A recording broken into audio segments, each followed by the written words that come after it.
sekalian, kembali lagi bertemu dengan Ibu EKG dalam mata pelajaran Sejarah Peminatan di pertemuan pertama pada semester yang kedua. Dan Ibu juga mengucapkan selamat tahun baru bagi kita semua. Semoga di tahun yang baru ini kita memiliki semangat dan sukacita yang baru dalam mengikuti pembelajaran daring. Untuk memulai materi pembelajaran kita pada hari ini, maka langsung saja kita simak video berikut ini. Perang Dunia Pertama.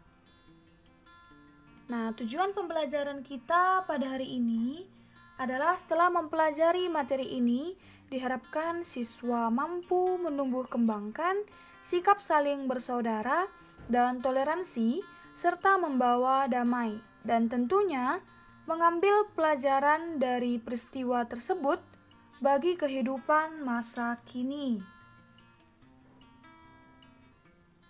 Perang Dunia atau yang sering disebut sebagai World War. Kenapa disebut sebagai Perang Dunia? Karena melibatkan banyak negara-negara besar dunia. Artinya negara superpower sekalipun nanti ikut terlibat dalam perang ini.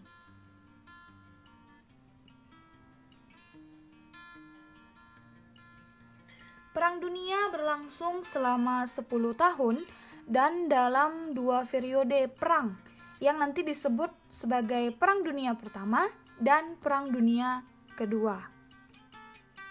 Perang Dunia Pertama dan Kedua memiliki sebab khusus dan juga sebab umum. Dan tentunya memiliki dampak yang masih bisa dirasakan hingga saat ini. Nah, Perang Dunia Pertama itu berlangsung selama 4 tahun, yaitu 1914 sampai 1918. Nah, sebab umum dari Perang Dunia Pertama, yang pertama ada perkembangan imperialisme.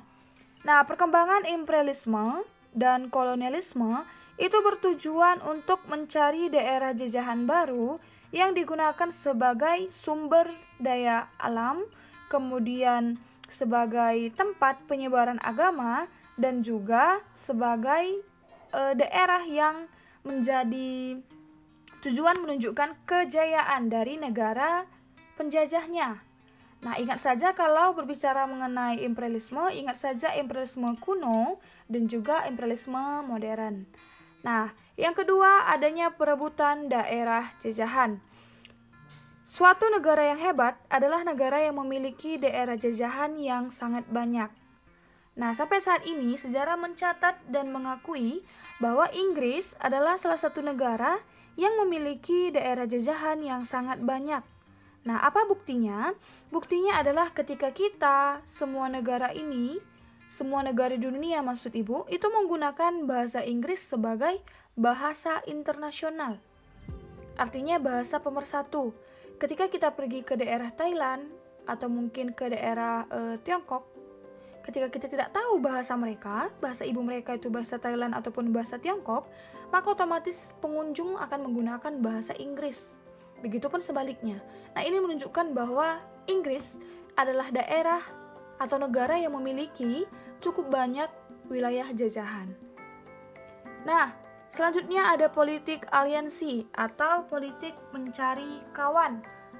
Nah, jadi dalam peperangan memang sangat membutuhkan teman atau juga kelompok sekutu. Ya, ini merupakan cikal bakal dari yang namanya tawuran. Kita sering baca di mungkin surat kabar atau kita dengar berita di televisi atau kita saksikan langsung bagaimana tawuran yang sering dilakukan oleh orang-orang muda.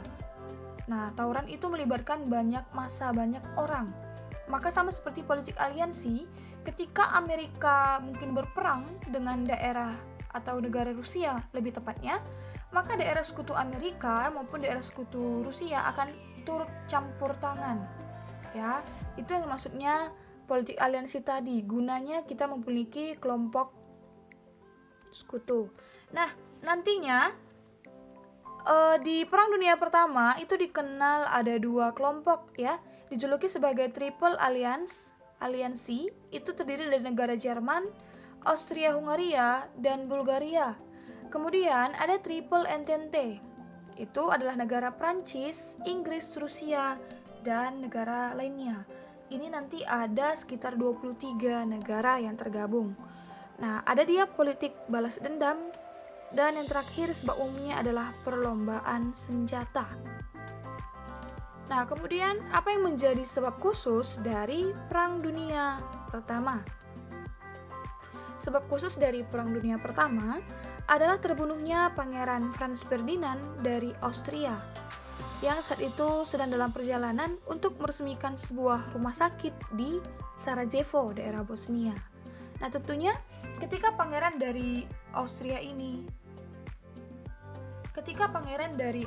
ini terbunuh, maka otomatis khususnya blok Triple Aliansi yang terdiri dari Austria, Bulgaria, Hungaria, dan Jerman itu otomatis mengadakan perlawanan terhadap blok sekutu, karena pada saat itu diduga bahwa pembunuh dari Pangeran Franz Ferdinand ini adalah dari blok sekutu, padahal sebenarnya bukan dari blok sekutu, ya.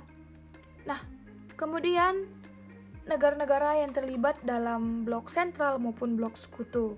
Nah, ini dia. Nanti blok sentral ini adalah nama lain dari Triple Aliansi.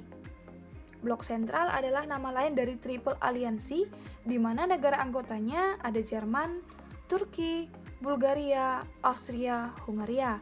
Sedangkan kalau blok sekutu, nama lain dari Triple Entente, ya, ada negara Prancis, Rusia, Inggris, Amerika, Serbia, Belgia, Rumania, Yunani, Portugal, dan Jepang. Nah, kalau anak-anak ibu perhatikan, itu di blok sekutu ada bendera yang berwarna hijau, putih, merah. Itu adalah bendera Italia, ya, bukan bendera Prancis, tapi bendera Italia. Nah, selanjutnya, siapa yang akan memenangkan peperangan dalam Perang Dunia Pertama? Jawabannya adalah blok sekutu. Blok sekutu adalah kelompok pemenang dalam Perang Dunia Pertama.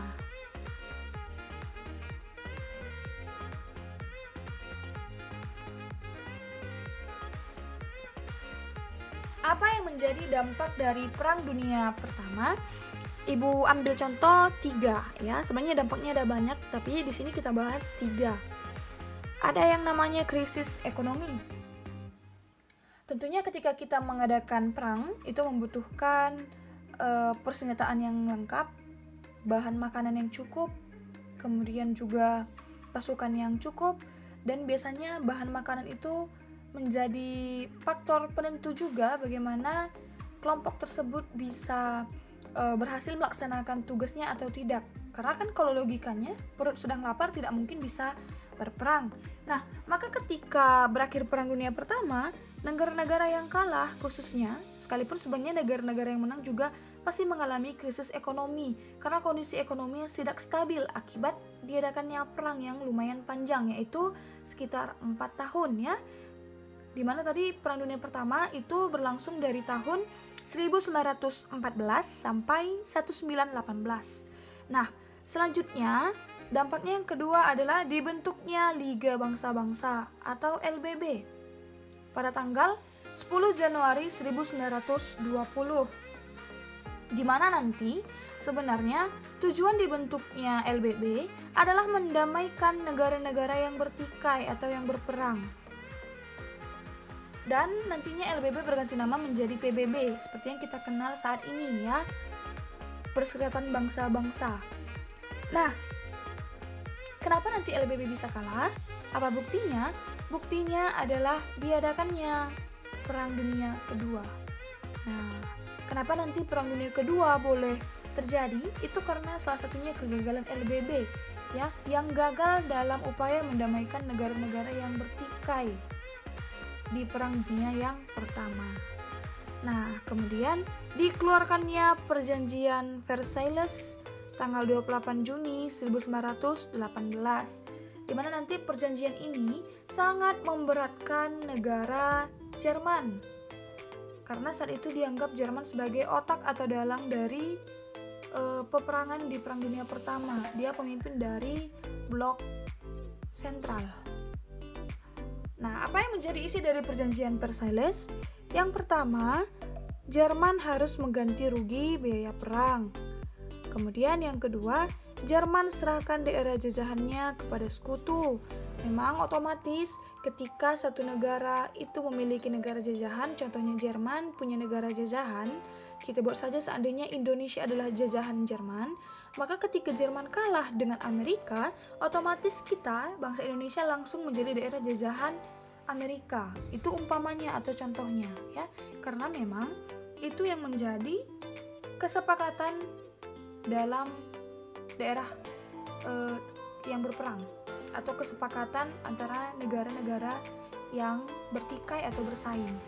Nah, selanjutnya militer Jerman dibatasi, kemudian kapal perang Jerman disita, dan yang terakhir daerah barat Jerman itu dikuasai sekutu selama 15 tahun. Nah, selanjutnya akibat politik, ekonomi, sosial, dan budaya pasca Perang Dunia Pertama bagi dunia. Yang pertama tentunya kemunduran Eropa dalam segala bidang. Kemudian runtuhnya 4 kekaisaran besar ya, salah satunya nanti kekaisaran Italia. Kemudian berkembangnya komunisme, selanjutnya berkembangnya fasisme di Italia dan Jerman, genosida terhadap orang-orang Armenia atau pembunuhan terhadap orang-orang Armenia, dan pengaruh Perang Dunia Pertama bagi Indonesia, khususnya di bidang ekonomi dan keamanan, di mana nanti di ekonomi sudah mulai yang namanya sistem sewa tanah. Kemudian kalau keamanannya itu keamanan dari Belanda longgar karena akibat Perang Dunia Pertama, sehingga ada banyak pergerakan kemerdekaan yang dilakukan bangsa Indonesia. Jadi demikianlah materi pembelajaran kita pada hari ini, dan Ibu harap semoga materi ini dapat bermanfaat bagi anak kami sekalian dan tentunya menambah pengetahuan dan wawasan bagi kita semua. Tetap jaga jarak, jaga kebersihan dan kesehatan agar anak kami tetap dapat mengikuti pembelajaran di hari-hari selanjutnya. Salam SFD, semangat, fraternitas, Dina, Tuhan Yesus memberkati.